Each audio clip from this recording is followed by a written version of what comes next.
네, 시청자 여러분 안녕하십니까? 구독자 여러분 안녕하십니까? 100원, 200원 후원해주시는 후원자분들께도 감사의 말씀을 드리고요. 오늘은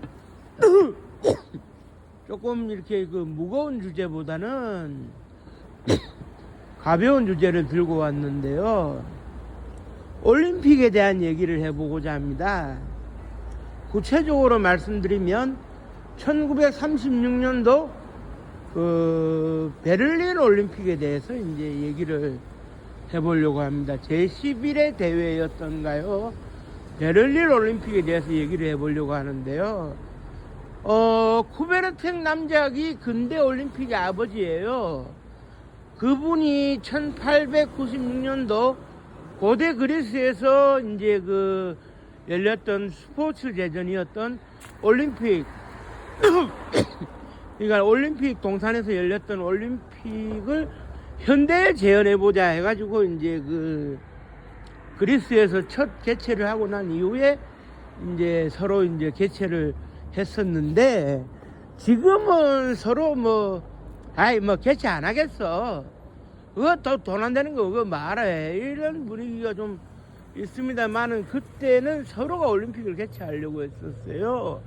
국력의 상징으로서 우리도 88 서울 올림픽 개최했고, 지금도 전주에서 올림픽 개최 움직임이 있는데요.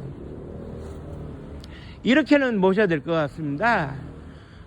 1933년도에 히틀러가 집권을 했죠. 총통으로. 그때 힌덴부르크인가요? 이름 생각 안 나네.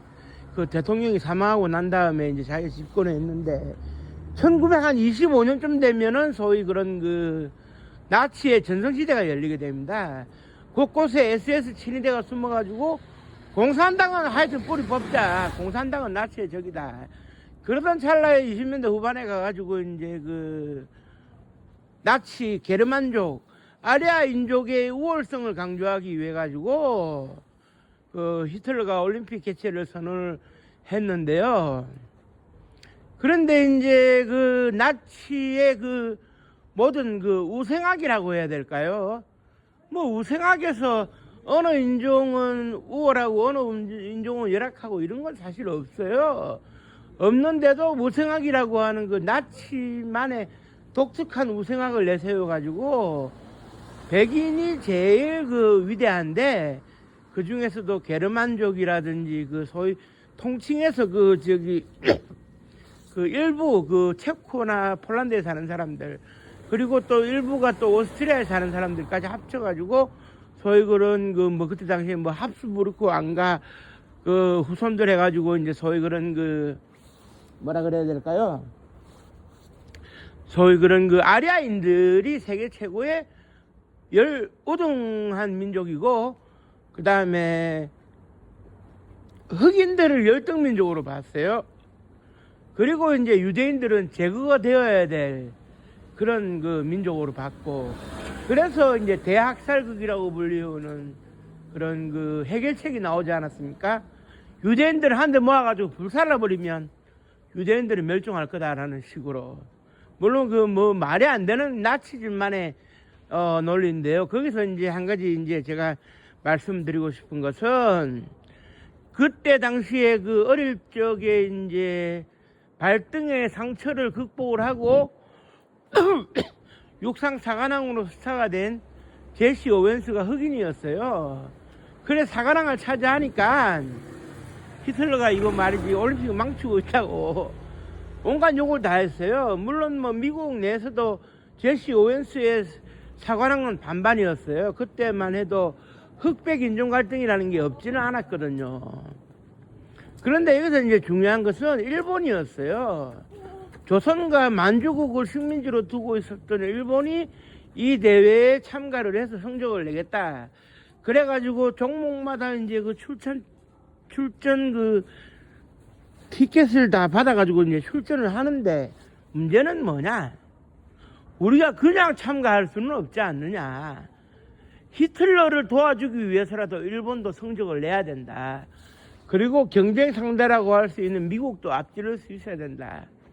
이렇게 됐어요. 그렇게 되니까 이제 선수 선발전을 하는데 올림픽에 나가고 싶으니까 예를 들면 어떻게 되느냐. 육상 종목에서는 마라톤에 손기정, 남승용이 도전을 했는데 일본 신궁 도쿄 마라톤에서 남승용이 1위를 하고 손기정이 2위를 했어요.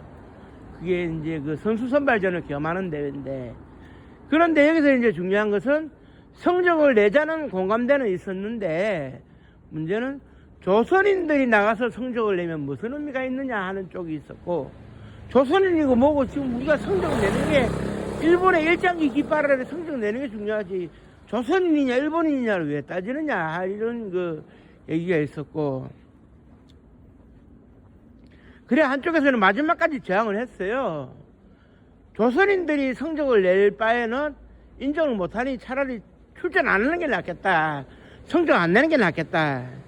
그런데 현실적으로 성적을 안 낼 수 없다는 그런 집권층의 그런 그 얘기들이 나오게 되면서 결국 어떻게 되느냐, 조선인들이 대거 이제 들어가게 되는데요.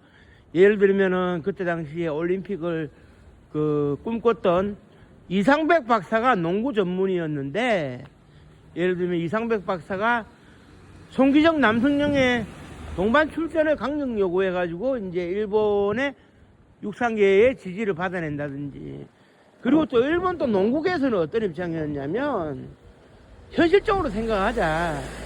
이상백 선생이 조선인이지만 와세다 대학 농구부를 이끌고 미국 원정까지 갔다 오지 않았느냐, 일본 농구를 세계에 알리지 않았느냐. 그리고 이상백 박사가 36년도 베를린 올림픽에서 농구를 정식 종목으로 채택했는데, 이 이상백 선생의 공이 큰데 이런 사람 안 내보낼 수 있겠느냐. 그리고 축구에도 김용식 선생 같은 사람이 스트라이커로서 맹활약을 하는데 안 내보낼 수 있겠느냐. 결국 히틀러도 일본이 성적을 내는 걸 원할 거다, 이런 얘기가 우세하게 되면서 조선인들이 대거 나갔어요.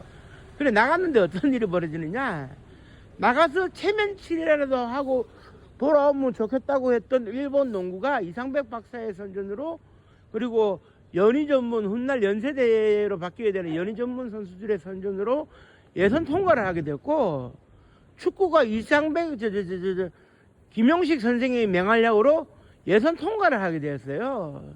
그리고 이제 그 아시다시피 마라톤에서 손기정, 그 남승용 이렇게 그 금메달과 동메달을 따지 않았습니까? 그러니까 축제 분위기죠. 물론 이것이 한쪽에서는 난리가 계속 나는 거예요. 괜히 조선인들이 가서 성적을 내게 하는 바람에 조선인들의 우월성이 드러나지 않았느냐. 왜 조선인들이 우월성을 드러낼 수 있는 기회를 제공했느냐. 물론 뭐 손기정 선수가 예상을 뒤엎고 금메달을 땄고, 남승용 선수가 예상을 뒤엎고 동메달을 땄기 때문에 가치는 폄하됐어요. 두 선수가 이제 월계관을 수여받는 금메달 수여식에서 고개를 숙였거든요. 그리고 일장기 말소 사건도 있었고. 그런데 이제 그 당시에 이제 분위기로 봐서는 히틀러는 협조하죠.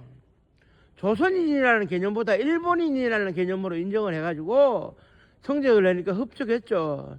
그러니까 외교 관계에서는 아주 흡족한 문건들이 오고 가는 겁니다. 성적을 내줘서 고맙다. 그런데 한쪽에서는 계속 공에 있는 거예요. 조선인들이 성적을 내므로써 조선인들이 일치월장할 수 있는 기회를 제공했을 뿐인데 뭐가 좋다고 그러느냐. 지금도 그렇습니다. 그 베를린 올림픽 경기장 스타디움에 가면은 기태의 손이라 그래가지고 일본어 이름으로 해가지고 이제 일본 일장기 해가지고 이제 그 일본 국적으로 그 새겨져 있는데, 그거를 이제 우리나라의 뒤에 신민당 국회의원이 가가지고 그걸 정으로 쪼아가지고 흉측하게 만들어가지고 국제 외교상의 문제로 이제 인식되기도 하고, 우리 대한체육회에서 정식으로 KOC에서 이제 한국 올림픽위원회에서 이제 정식으로 이제 이의 제기를 해가지고 이제 IOC에다가 기태의 손이 아닌 손기정의 코리아로 정정해 달라고 했는데, 그때 당시에 역사적인 의미로 봤을 때 식민지 국가에서 참석해서 금운동을 딴 선수들을 전원 다 그 정정해 줄 수 없는 노릇이고 하기 때문에 한국만 특혜를 봐줄 수 없다 그래가지고 이제 IOC에서 정중히 거절하기도 했습니다만은 그런 그때 당시에 성적을 낸 거. 그래 이제 성적을 낸 게 인정되는 건 있어요. 손기정과 그 다음에 남승용의 그 금메달 동메달은 인정을 못 받았죠. 일본에서 인정을 안 해줬죠. 자기네들이 인정하기 싫다는 그런 분위기가 있었어요. 대신에 일본 축구를 전 세계에 알리고 한 단계 끌어올렸다는 측면, 그리고 이후 해방이 되고 대한민국 조국을 위해서 축구 발전에 이바지했던 이 김용식 선생은 유일하게 현해탄을 건너가지고 일본 축구협회에서도 그 뭡니까 명예의 전당에 들어가 있고 한국 축구에서도 명예의 전당에 들어가 있는 이중 명예의 전당에 들어가 있는 유일한 사람이에요. 그거는 일본이 인정을 했다는 거죠. 일본도 인정을 안 할 수가 없으니까네. 우리가 그 정도는 인정해 줄 수 있다 해서 인정을 했는데요.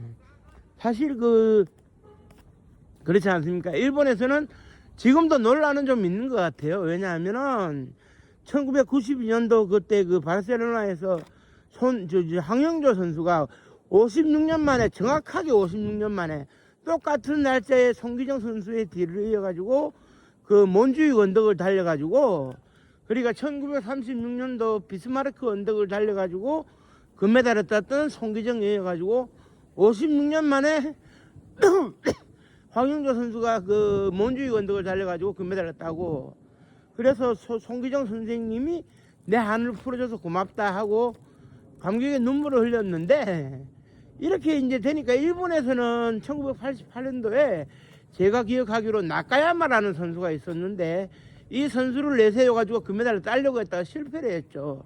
그리고 92년도에는 잘 달리던 모리시다가 그 몬주익 언덕을 내려오다가 쳐져가지고 이제 은메달을 차지했죠. 그러니까 일본은 아직까지 가능성이 엿보이면서도 단 한 번도 올림픽 금메달이 없는 거예요.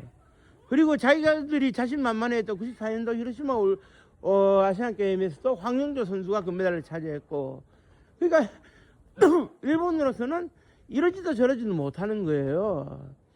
그러니까 아직까지 일본의 속 좁은 사람들은 송기정 선수에게 기회를 준 게 잘못이다, 이렇게 얘기를 하는 사람들이 있어요. 우리가 금메달을 못 딸 것 같으면 조선인이 따지 못하게 했었어야 되는데 왜 조선인의 영원한 업적으로, 역사적 업적으로 남기게 만드느냐, 뭐 그런 이야기도 있어요. 근데 지나치게 역사학자들이 속 좁은 얘기를 하면 우리는 웃어주면 되는 거고, 그게 우리의 역사의 일부분입니다. 결국 우리의 역사의 일부분이에요. 일본 역사의 일부분일 수도 있고 공동의 그런 그 역사의 일부분일 수 있거든요. 어느 한쪽에 치우친 역사의 일부분은 아닐 겁니다. 그리고 이제 또 다른 의미에서 봤을 때 정치와 스포츠가 결합을 하면 어떻게 되는지를 우리가 잘 보여주는 사례가 아닌가 이렇게 보여지는데, 1987년도에도 그런 게 있었죠. 그때 당시에 9월 달인가요? 김영삼 통일민주당 총재가 뭐라 그랬냐면 88 서울올림픽 개최를 나치 치하의 베를린 올림픽에 비유했다가 불구속 입건된 그 사례가 있었거든요. 그런 거를 보더라도 결국에는 그런 것 같아요. 정치는 정치여야 하고 스포츠는 스포츠여야 하는데, 이것이 결합될 이유가 없고 결합되어서도 안 되는데 결합되면 이런 무지몽매한 일이 벌어지는구나 하는 것을 우리가 잘 알 수 있게 된다는 것을 제11회 1936년도 베를린 올림픽을 통해서 우리가 알게 되는 것 같아요. 오늘도 집에 가고 있는 길인데 보조 축구 경기장에서는 축구를 또 이 밤에 이 추운데 40대 30대들이 축구 경기를 뛰고 있네요. 참 젊음은 참 즐겁습니다. 그런데 내일은 비가 안 오고 눈이 온다 그러니까 아침 출근길 조심하시고요. 오늘 밤에 보일러 후끈후끈하게 주무시기 바랍니다. 고맙습니다. 감사합니다.